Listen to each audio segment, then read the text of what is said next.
I'm having a really bad flare today. I can barely... You look fine, though.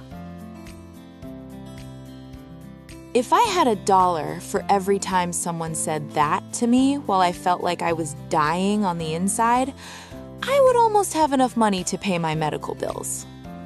And the frustrating thing about invisible illness that nobody really talks about is that it's not invisible because it isn't there. It's invisible because you can't see it from the outside. And apparently, if you can't see it, it doesn't count.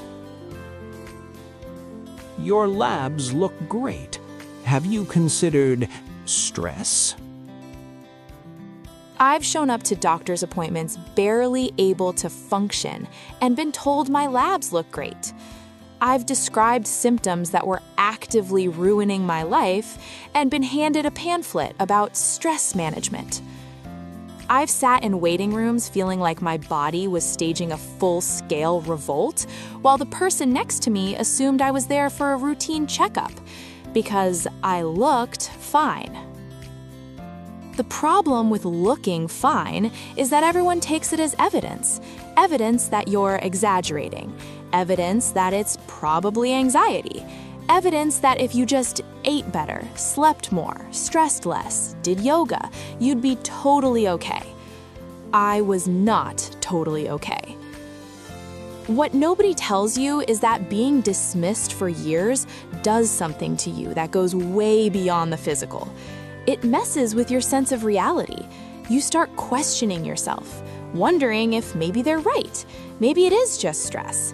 Maybe you are being dramatic. That quiet erosion of your own self-trust, that's not anxiety.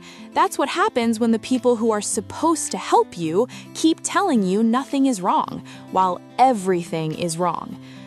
I've spent the better part of my life collecting diagnoses.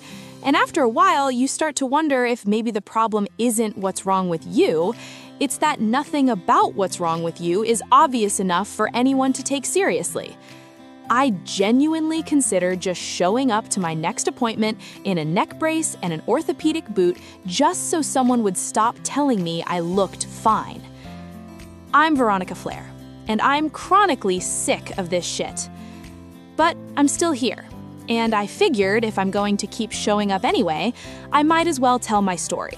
Because if there's even one person out there who needed to hear that they're not crazy, that what they're experiencing is real, and that the system failing them is not their fault, then that's enough reason to start talking. So, let's talk.